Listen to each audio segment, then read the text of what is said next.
Bismillahirrahmanirrahim. Assalamualaikum warahmatullahi wabarakatuh. Bapak Ibu sekalian, sahabat Sinergi, mitra PT BES, kami dari tim konsultan ingin berbagi sharing bagaimana cara membuat larutan ekofarming. Seperti yang kita saksikan di depan saya, ada 3 jenis larutan yang akan kita campurkan ke dalam ekofarming. Yang pertama, ini larutan air tetes tebu atau istilah lain molase. Yang kedua, air kelapa, dan yang ketiga, air mineral biasa. Ketiga jenis pelarut ini memiliki beberapa spesifikasi. Air tetes tebu atau nama lain molase itu selain untuk menambah nutrisi dari mikrobiologi atau sebutnya bakteri positif yang ada dalam ekofarming, jadi Bapak Ibu sekalian tidak harus menambahkan molase, jadi cukup dengan. Dan yang berikutnya ini larutan kelapa. Larutan kelapa ini selain sebagai pelarut juga memiliki spesifikasi lain, yaitu bisa menambah daya maksimal daripada larutan biofarming karena di dalamnya banyak nutrisi atau mineral yang ada dalam kandungan air kelapa itu sendiri. Dan yang ketiga itu air biasa. Ini yang sudah umum dilakukan oleh Bapak Ibu sekalian dalam melarutkan ekofarming. Namun di sini untuk air biasa tidak ada kelebihan lain sebatas hanya pelarut. Kita perhatikan, ini sambil contoh untuk ekofarming yang akan kita larutkan. Ini bentuknya, kita buka, boleh berdiri nih. Nah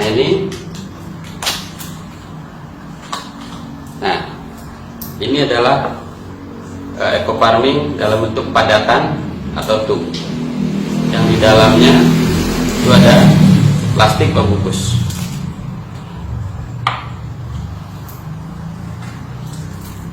Ternyata di dalam tub ini juga dalam kemasan ada buku petunjuk untuk penggunaannya, baik kebutuhan jenis tanaman maupun dosis standar yang ada dalam brosur ini. Kita buka lagi.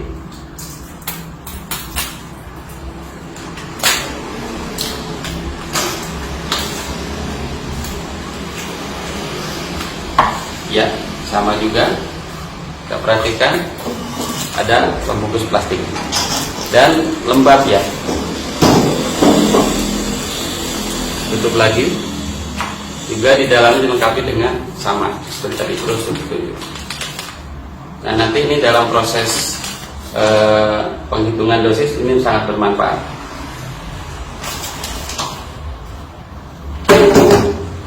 Mari kita langsung saja tata cara pembuatan larutan, mulai dari larutan tetes tebu ya.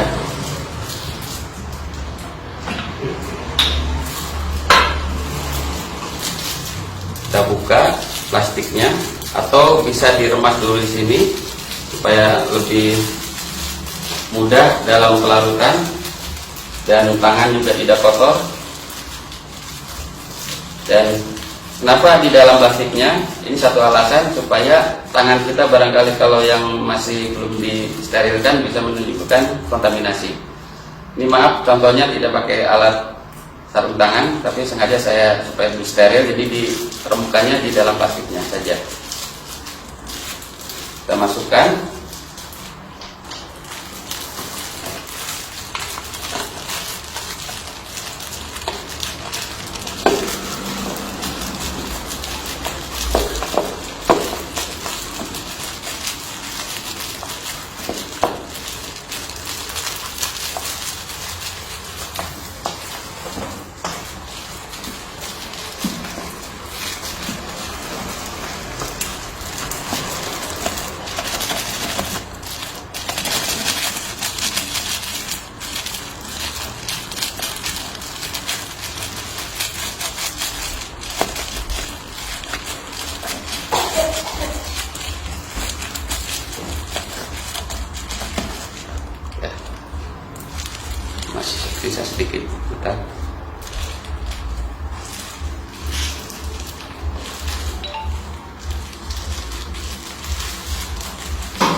ekoparmin yang sudah dihancurkan dan dimasukkan ke wadah yang akan kita jadikan biang ekoparmin.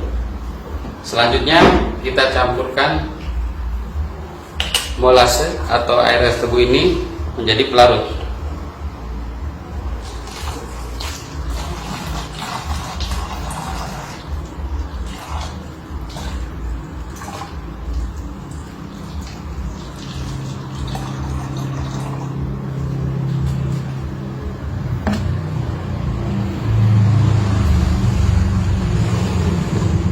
Perlu diketahui juga isi normalnya ini 600 ml, sementara saya asumsikan posisi di sini berarti sekitar setengah liter. Jadi kalau 2 hitung ditambahkan 1 liter.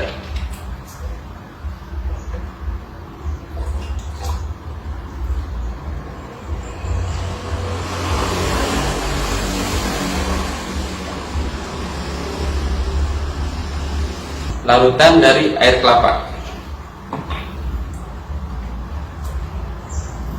Ini masih ya posisinya seperti yang tadi dilakukan, karena tangan saya ini perlu diremas ataupun dihancurkan di dalam plastik supaya tidak terjadi kontaminasi. Nah, ini kelebihan dengan adanya tambahan plastik ini, minimal pada penghancuran tidak langsung kena tangan, sehingga tidak kemungkinan kecil untuk terjadi kontaminasi bakteri yang ada dalam tangan kita. Kita masukkan ke sini.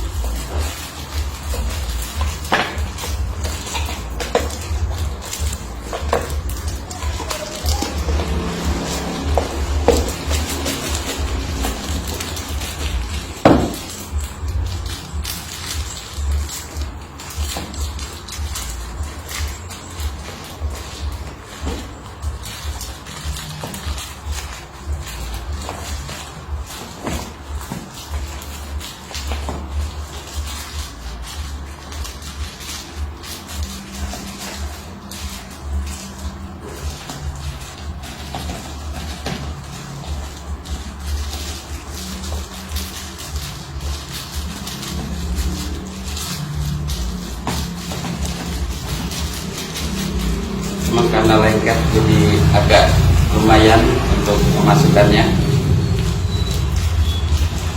tapi nggak masalah, yang penting bisa masuk semuanya dengan ukuran yang sama. Kita tutup.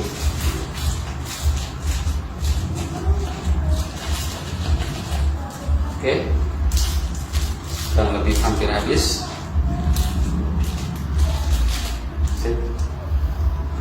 Kemudian ini hasil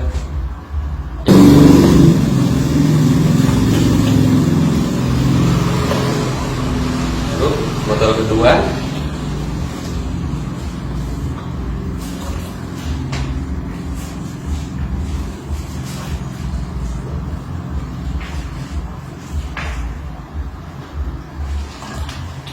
Kita petak sedikit supaya ampas bisa langsung.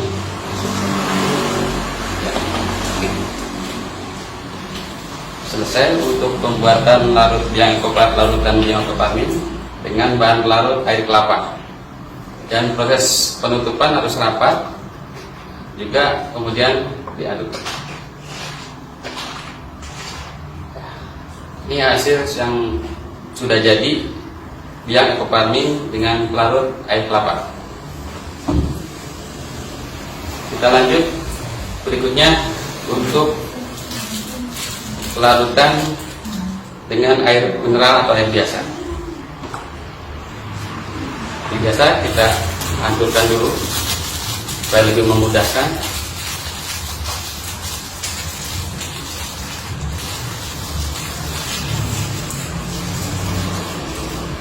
Kita buka botol penyimpanannya.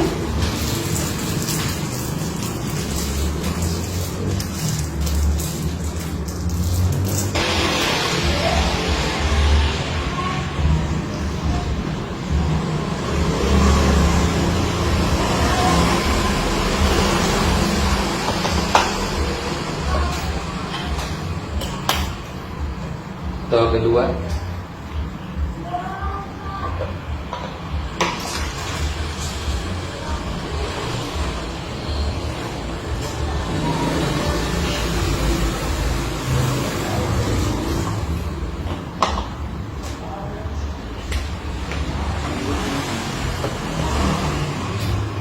Ditutup rapat supaya memudahkan untuk mengadukan.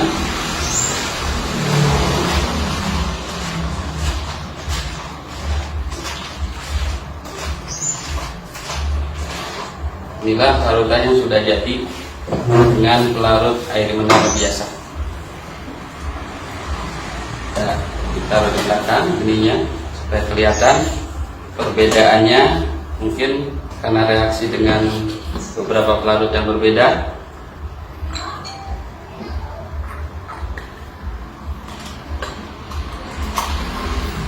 Nah, ini kita susun dulu supaya kelihatan lebih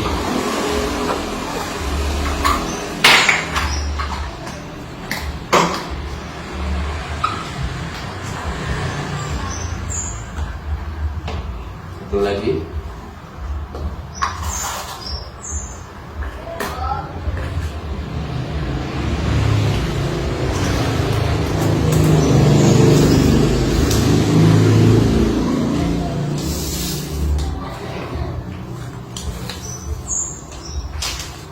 Inilah hasil dari pelarutan Coparmin dengan 3 jenis pelarutan, yaitu air tetes tebu molase, ini dengan air kelapa, dan satu lagi dengan air mineral. Secara fisik kelihatan hampir mirip ya, anggapnya sama. Tapi yang membedakan nanti hasil dari pelarutan ini tentunya akan memiliki efek yang berbeda-beda. Yang pertama, ini jelas dengan molase kita tidak perlu lagi menambahkan molase untuk dalam waktu penyimpanan yang lebih lama. Yang kedua, ini juga sudah mengandung mineral, bahkan ya air kelapa juga di dalamnya ada glukosa. Jadi ini sudah tidak perlu lagi ditambahkan molase atau nutrisi mikroorganisme. Yang ini yang terakhir, ini mesti ditambahkan molase kalau disimpan lama. Terus untuk nanti pemakaian berikutnya setelah selesai membuat larutan, ini menjadi ukuran bahwa larutan ini nanti akan dibagi dalam bentuk dosis ataupun penghitungan konsentrasi dalam aplikasi penyemprotan. Nanti pada sesi berikutnya kita akan terangkan atau sampaikan materi tentang bagaimana cara menghitung dosis dan konsentrasi penyemprotan. Demikianlah untuk sesi ini kita akhiri, bahwa dengan Coparmin insya Allah kita siapkan larutannya, tinggal aplikasi, mudah-mudahan bisa akan lebih bermanfaat untuk petani, khususnya solusi buat petani. Harapan kami dengan menggunakan farming ini dan cara pelarutan yang benar itu memberikan dampak yang lebih positif dan lebih kedepannya petani menjadikan solusi untuk pemupukan berimbang. Demikianlah beberapa yang bisa kami sajikan. Semoga bermanfaat. Salam sinergi, wa berkah, no riba. Assalamualaikum warahmatullahi wabarakatuh.